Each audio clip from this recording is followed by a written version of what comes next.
Graças a Deus. Para você entender um pouquinho aqui, eu fiz esse vídeo lá no monte chamado Monte das Bem-aventuranças, onde Jesus declarou o Sermão do Monte. O Sermão do Monte ele se encontra no Evangelho de Mateus, no capítulo 5, 6 e 7. E alguns estudos comprovam, dizem que Jesus ele demorou aproximadamente 3 dias ali. Jesus ele ficou percorrendo toda aquela região da Galiléia. Ele estava no lado oposto de Decápolis, das 10 cidades. E ali na Galiléia, o texto diz que em algum momento, com os seus discípulos, ele subiu ao monte com eles. E ele se assentou e ele começou a declarar ali palavras de ensinamento para os seus discípulos. Foi nesse monte que Jesus ensinou a orar. Foi nesse monte que Jesus declarou a oração mais conhecida da Bíblia, que é a oração do Pai Nosso. Foi nesse monte que Jesus ensinou os seus discípulos a perdoar. Foi nesse monte que muitas outras coisas Jesus produziu de ensinamento para aqueles 12 amigos que estavam com eles. O fato é que haviam também muitos discípulos além desses 12 que acompanharam ele. As bem-aventuranças são 8 específicas palavras de Jesus, que são palavras que declaram para nós aquilo que é o conduzir, aquilo que é o proceder de um verdadeiro cristão.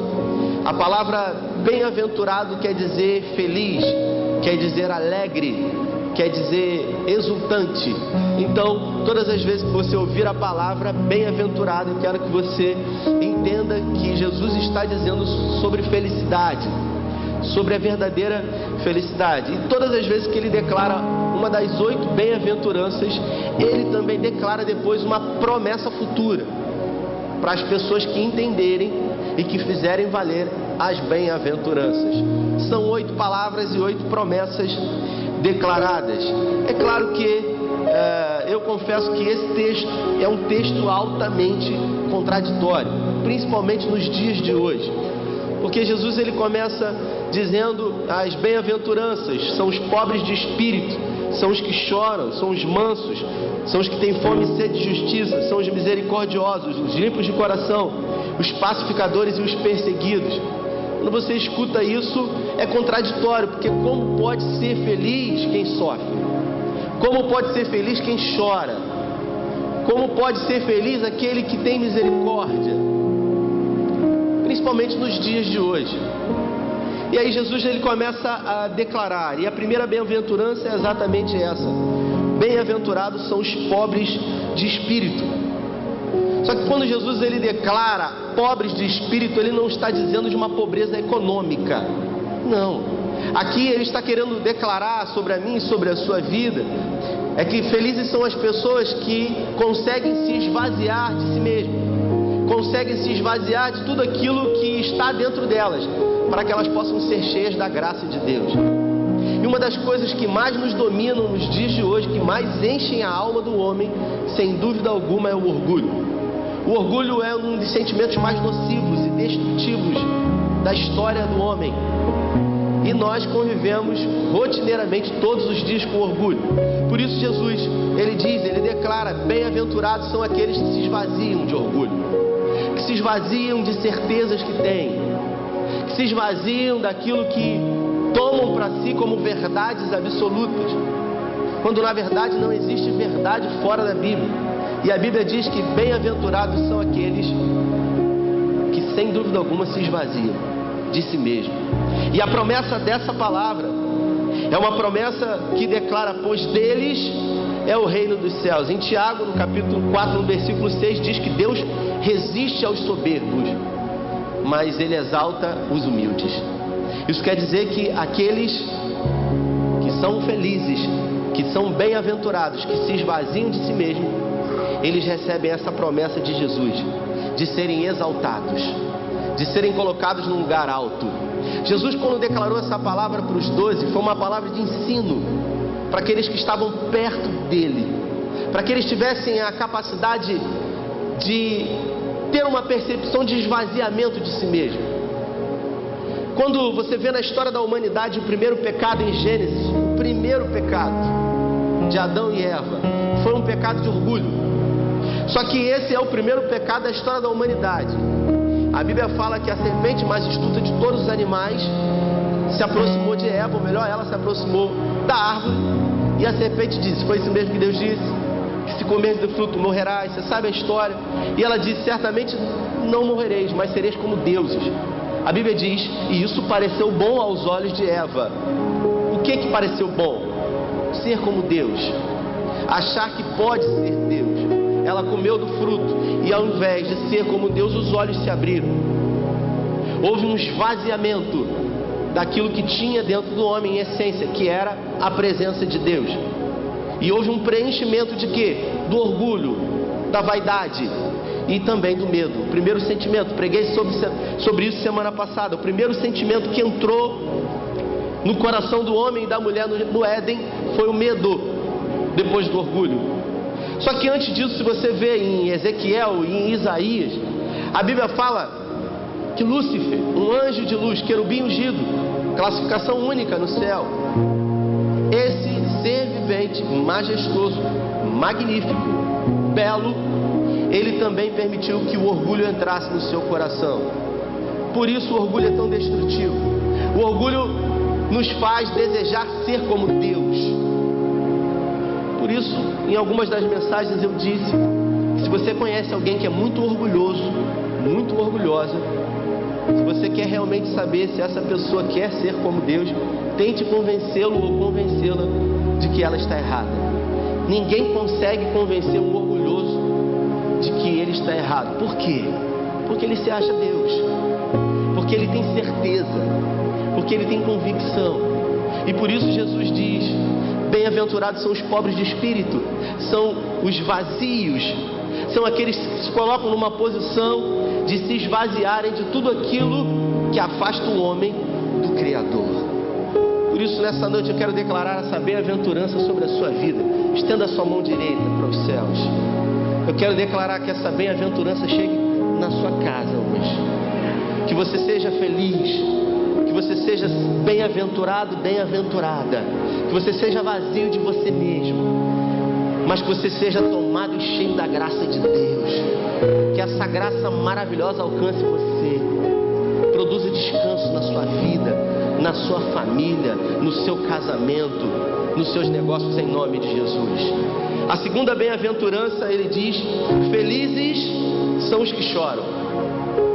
E essa bem-aventurança, sem dúvida alguma, é uma das mais contraditórias que existem. Porque como pode alguém ser feliz estando numa situação de choro? Feliz é quem chora, Jesus diz. Porque normalmente, na grande maioria das vezes, o choro é fruto de tristeza, é fruto de dor, de perda, de angústia. Jesus diz que aqueles que choram, eles necessariamente são felizes. Vivemos um tempo onde tudo que se prega no Evangelho, na maioria das igrejas, é pare de chorar, pare de sofrer. No outro dia eu estive num velório. A jovem acabara de perder sua mãe. E nós estávamos no velório e quando eu cheguei no velório, a moça estava chorando muito. Afinal, a mãe dela havia morrido e estava ali no caixão. E eu ia fazer o velório. E a menina chorando copiosamente. E eu cheguei perto dela para dar um abraço nela. E aí algumas pessoas estavam do lado dela dizendo para ela, não chora, minha filha, não chora. Não chora. Como assim? Como assim alguém que está vivendo um tempo de luto, um tempo de dor, um tempo de tristeza, e as pessoas que estão à volta ainda têm a capacidade de dizer, não viva isso, não viva isso. Porque no tempo presente em que vivemos, as pessoas elas vivem em fuga. Ninguém quer viver o tempo de choro, ninguém quer viver. E todas as vezes que eu e você não vivemos esse tempo de choro, nós não somos bem-aventurados, nós não nos tornamos felizes. Sabe por quê? Porque o choro nos coloca em contato com aquilo que é frágil na alma humana, com aquilo que é humano dentro de mim e de você. O choro, ele traz a nossa humanidade. Por isso, em alguns momentos nós temos que chorar sim, nós temos que sofrer sim também.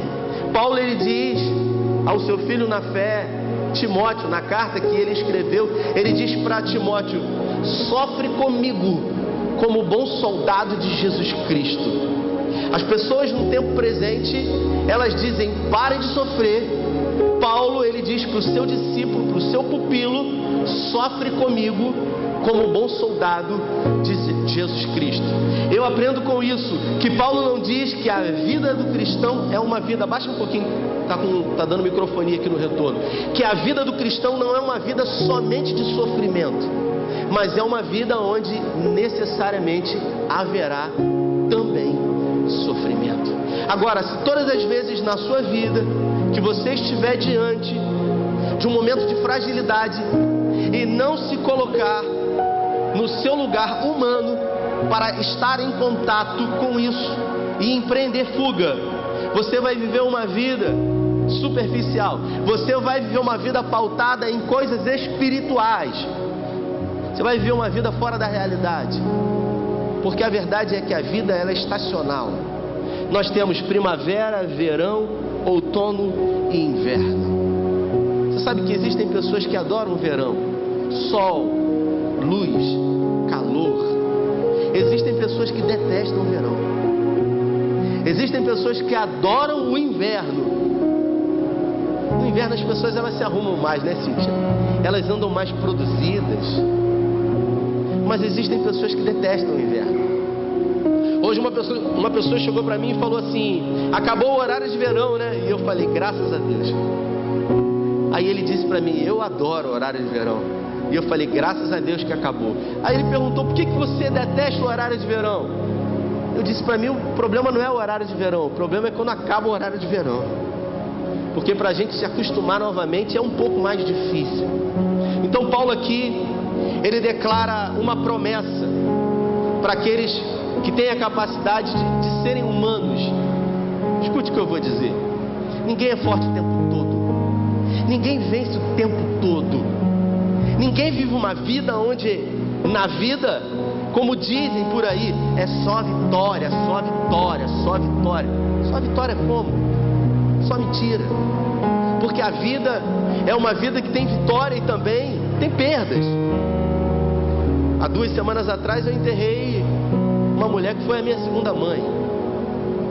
E ela não tinha pressão alta, não tinha nada. Foi um tempo muito difícil.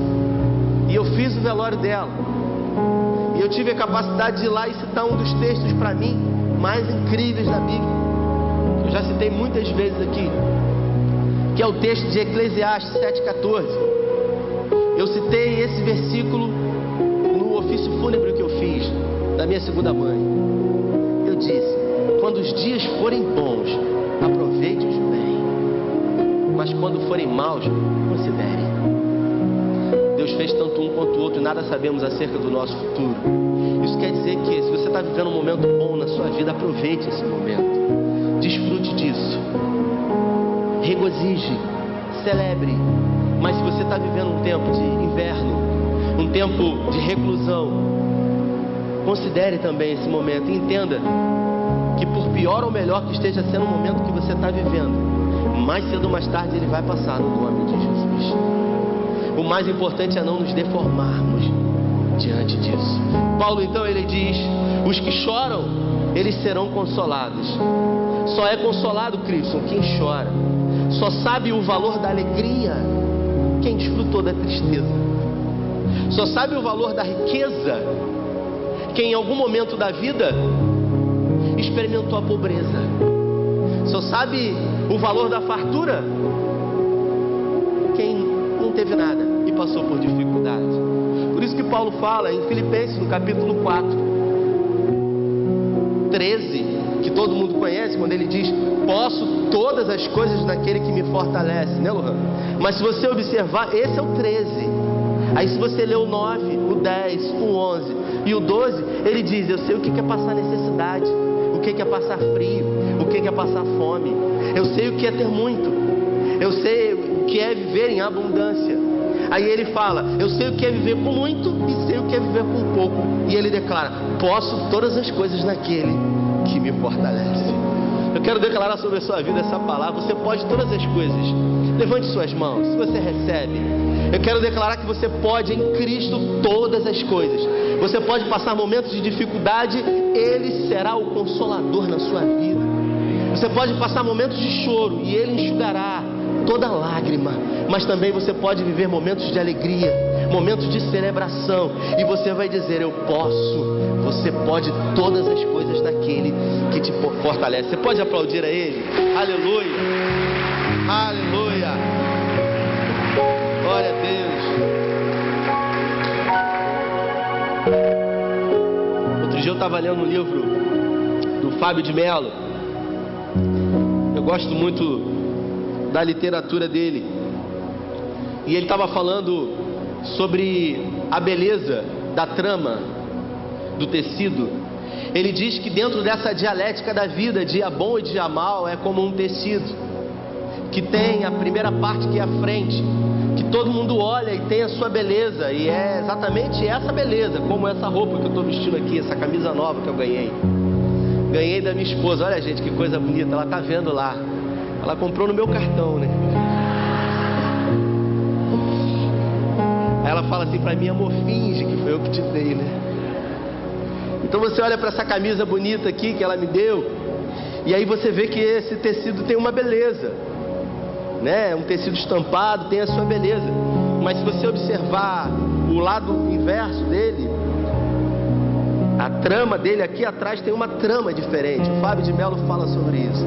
E existe uma beleza também no verso, porque só existe o lado certo porque existe o avesso. Isso é incrível.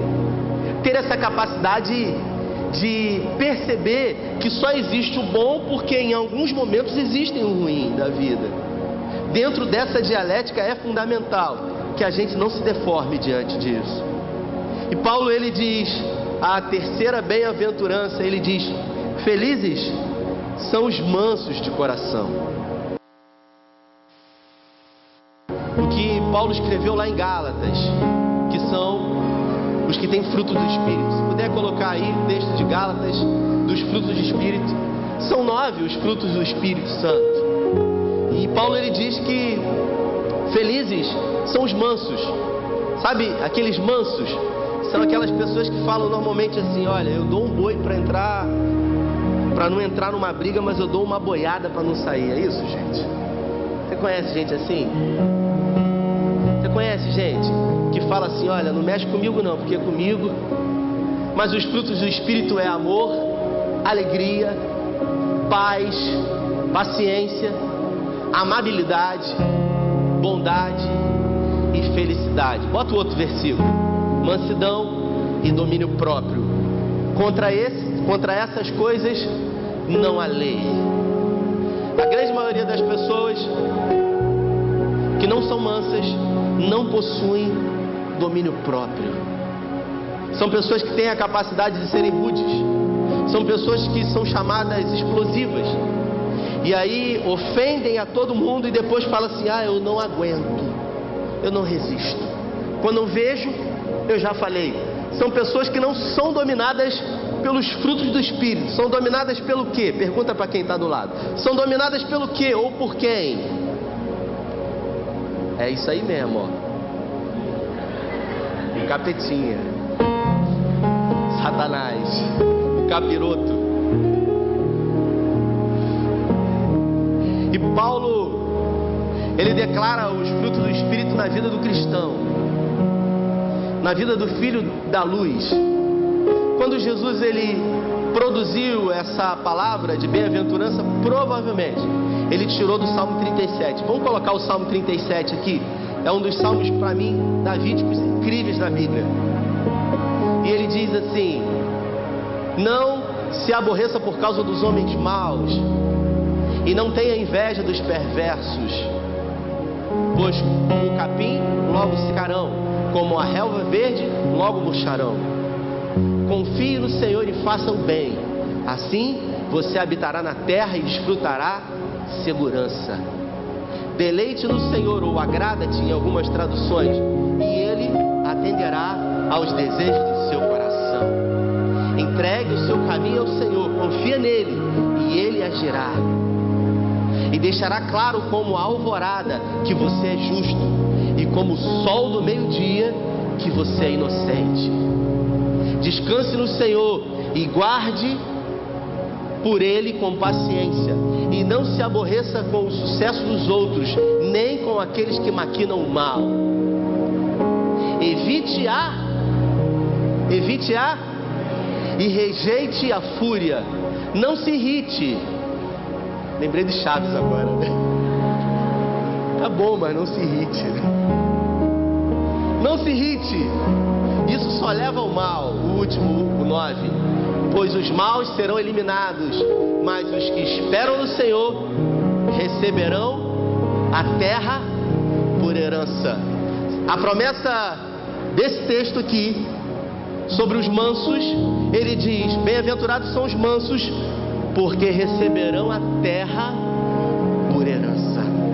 Quantos são os bem-aventurados aqui, mansos e humildes de coração? Se você não é, pelo menos levanta a mão, profetiza você no nome de Jesus. Talvez você tenha levantado a mão, sua esposa olhou para você assim. Não dá confiança não, recebe aí no nome de Jesus. O milagre pode acontecer no nome de Jesus hoje. Quem convence o homem é o Espírito Santo. Eu quero declarar sobre a sua vida que o Espírito Santo de Deus, ele se faz presente aqui hoje. Aleluia, glória a Deus. Seja manso, mansa. Liga para a pessoa que está do seu lado assim, carinhosamente, se amansa. Isso aí.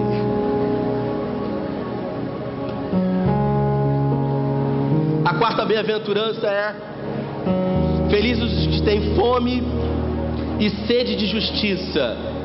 Aqui, Jesus ele declara essa bem-aventurança lá naquele monte, mas ele não está falando de uma justiça própria.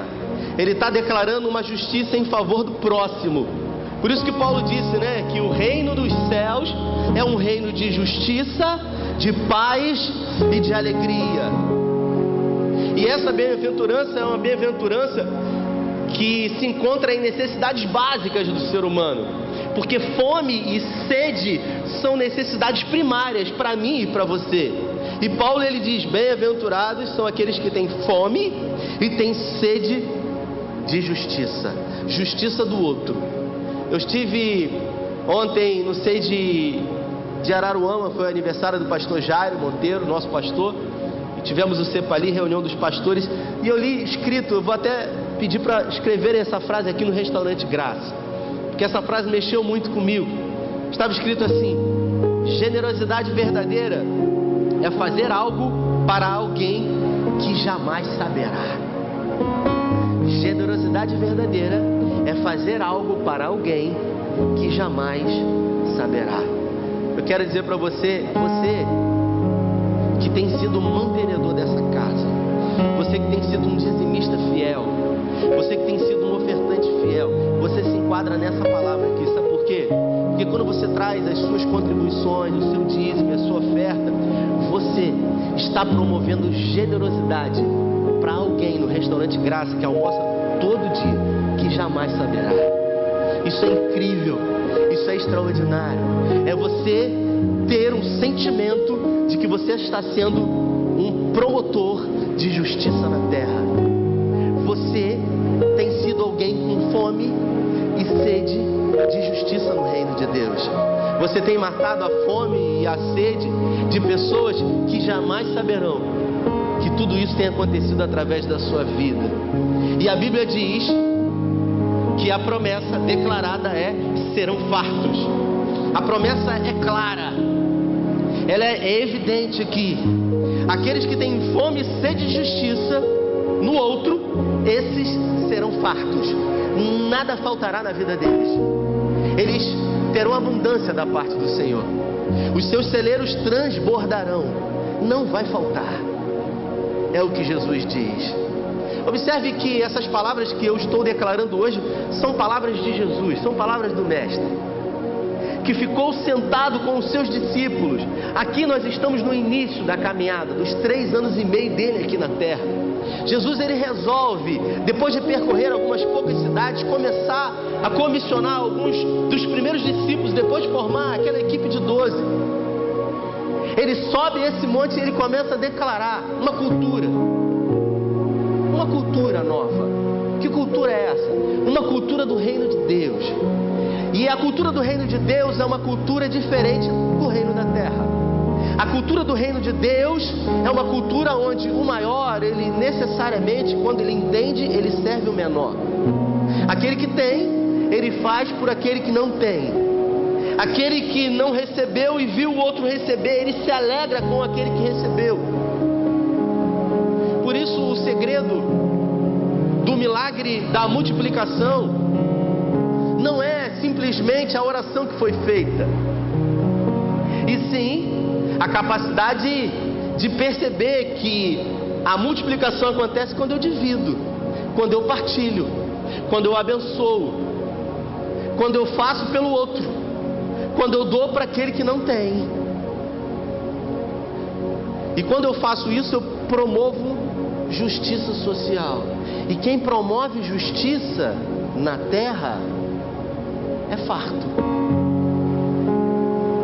é próspero, não falta nada, não falta paz, não falta alegria, não falta esperança, não falta o pão sobre a mesa. Quem declarou essa palavra aqui?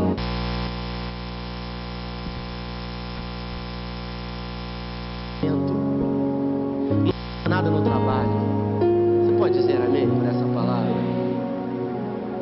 Sejamos bem-aventurados, sejamos sedentos por fome e sede de justiça. Eu quero contar uma experiência que eu vivi há algum tempo atrás, no ano passado, eu acho que foi no ano passado, eu não me recordo, no Restaurante Graça.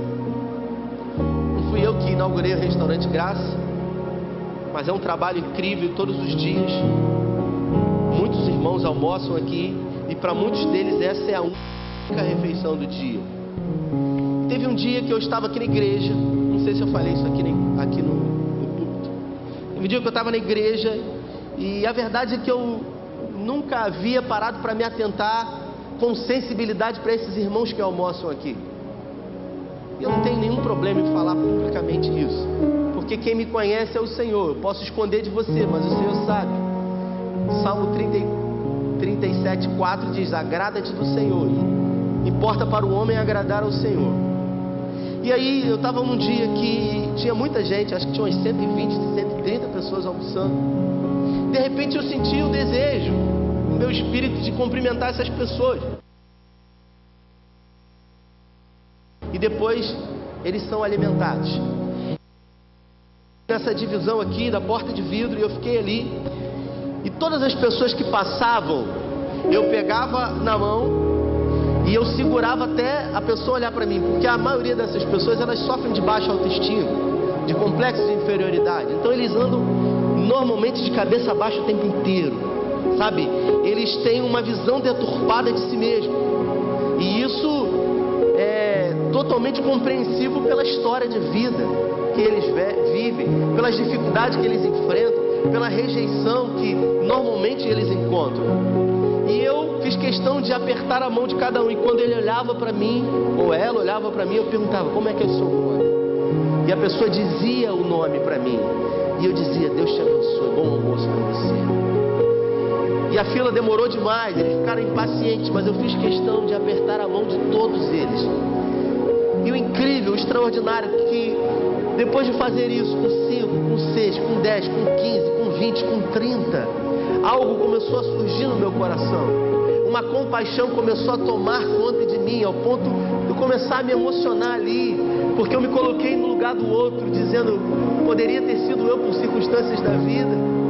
E eu comecei a me emocionar muito ali, em falar, e brotou esse sentimento no meu coração de compaixão, falando com um a um, alguns agradecendo: obrigado, pastor, pelo almoço, obrigado por essa porta aqui que nos alimenta todo dia.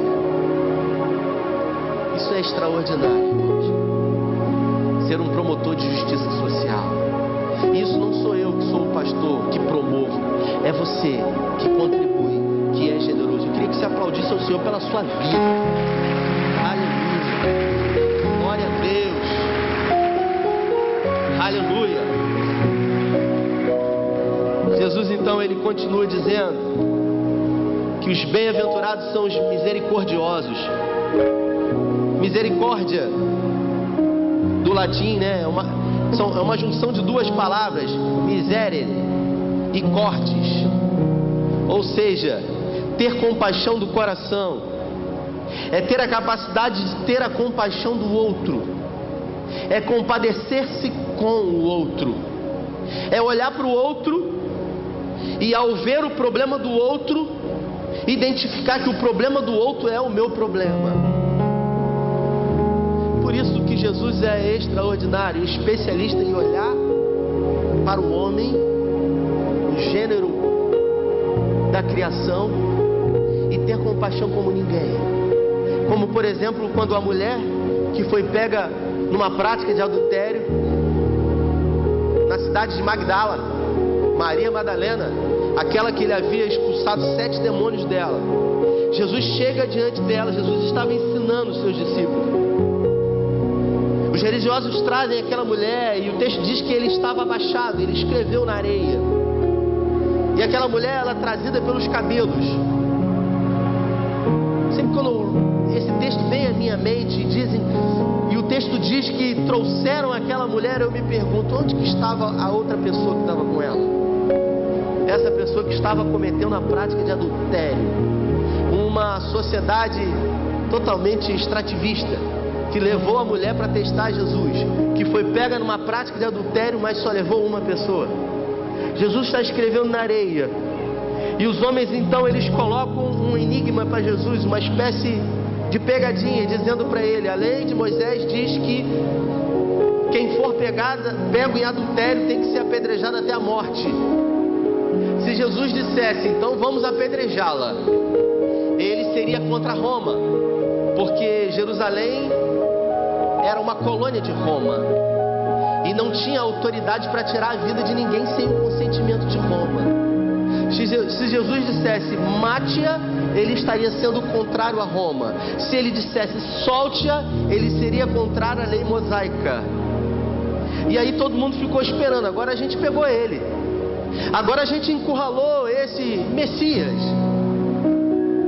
E diante dessa situação, Jesus ele simplesmente usou de misericórdia. Usou de misericórdia.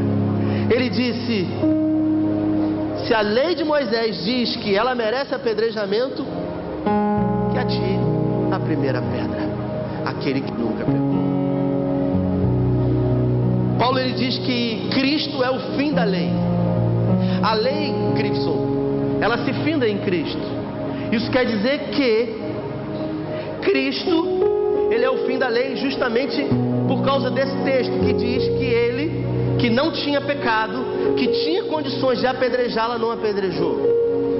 Os homens que estavam ali, eles tinham motivos de apedrejá-la, mas Jesus disse: se você não tiver pecado, o primeiro que já estava todo mundo com pedra na mão, o primeiro pegou e falou: pô, peraí, vou me examinar, eu realmente não tenho condição. Passou para o outro: não, você também não tem. O outro também passou para o outro.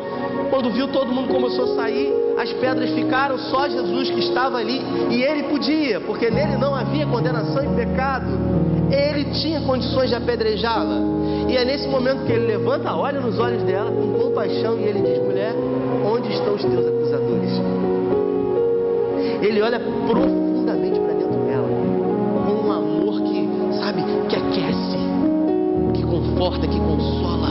E ela diz: eu também não te condeno, vá e não peques mais.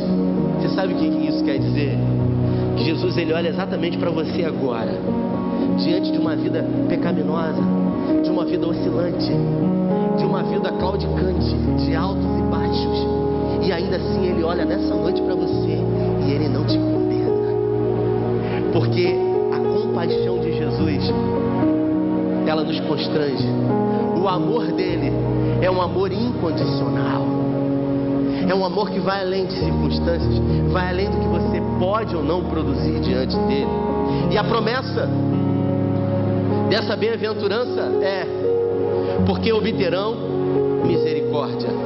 Mas o fato é que nos dias de hoje, na sociedade em que vivemos, nós desejamos, Ioana, misericórdia para nós, mas juízo para o outro.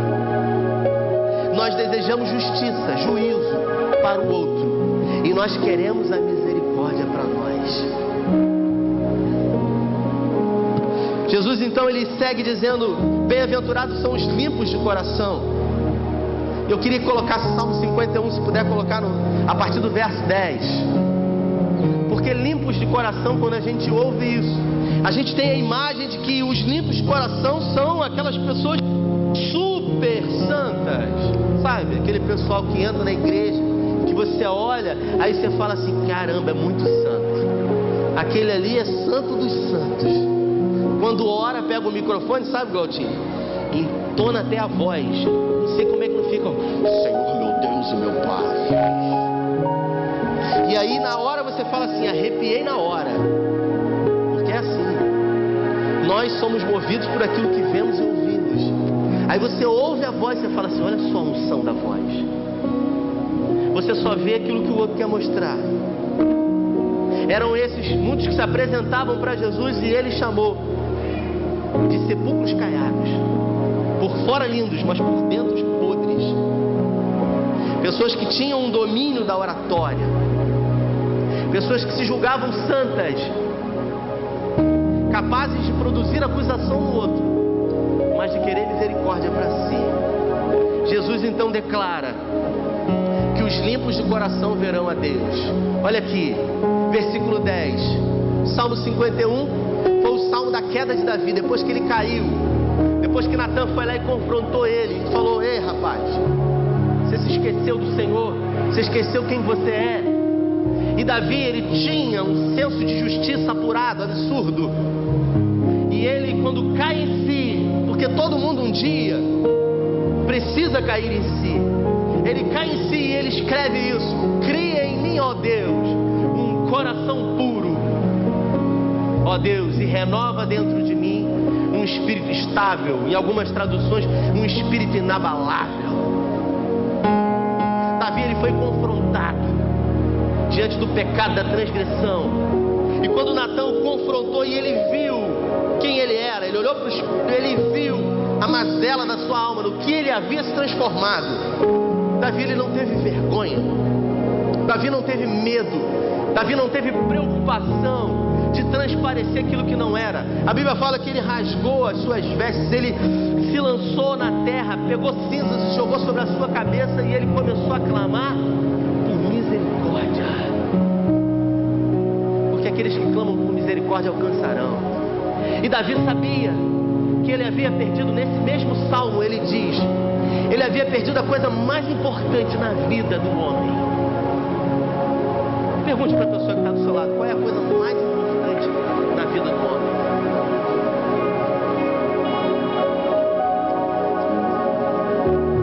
Pergunta aí, o que ele disse? Talvez você tenha dito: é a salvação. Não, existe uma coisa que é mais importante que a salvação, e Davi se deu conta que ele havia perdido.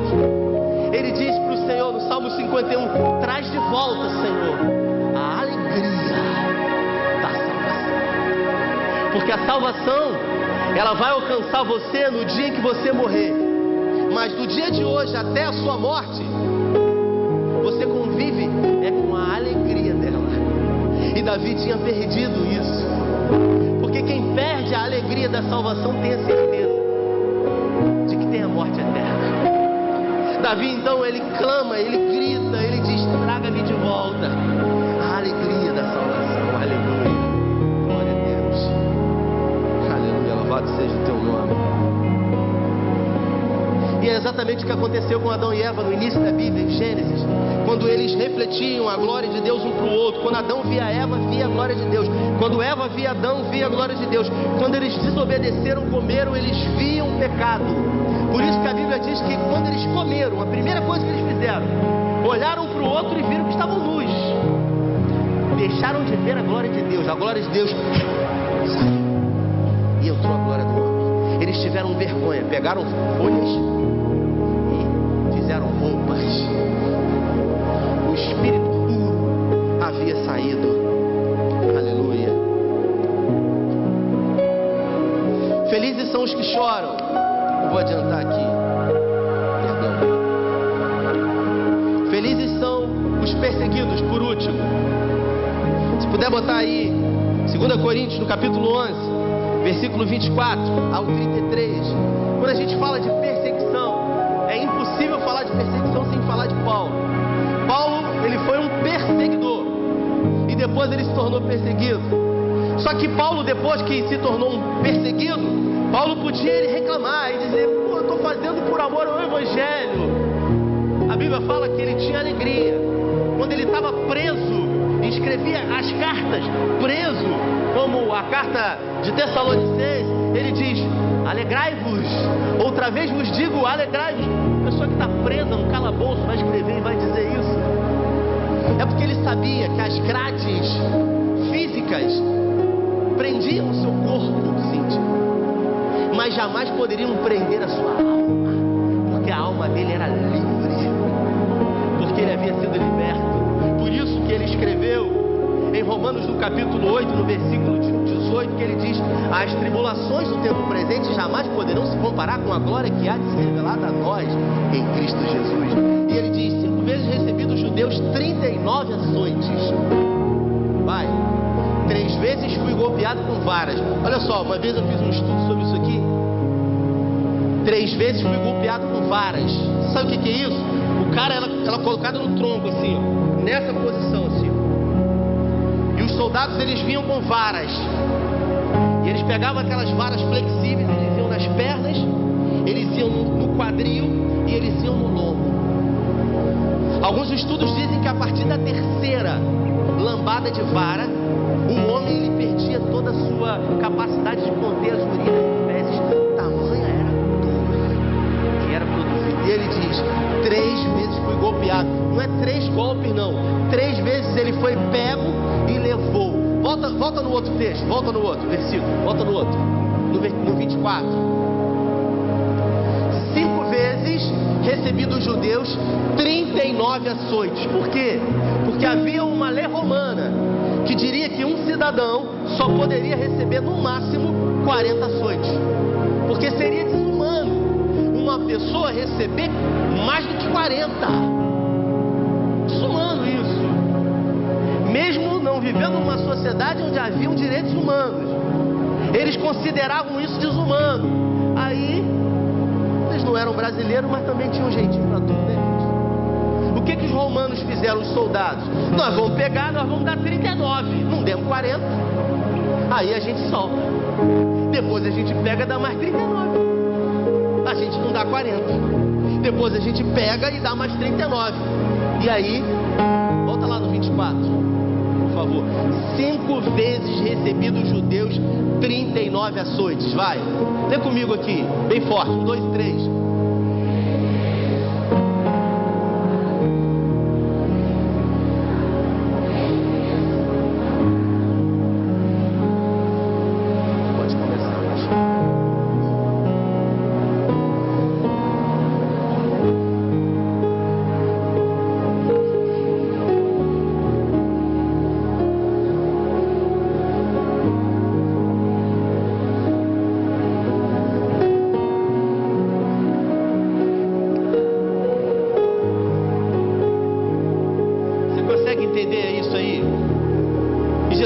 Bem-aventurados os que são perseguidos.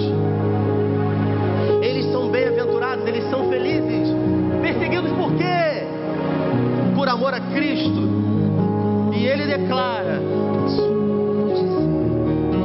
que as tribulações que ele passou jamais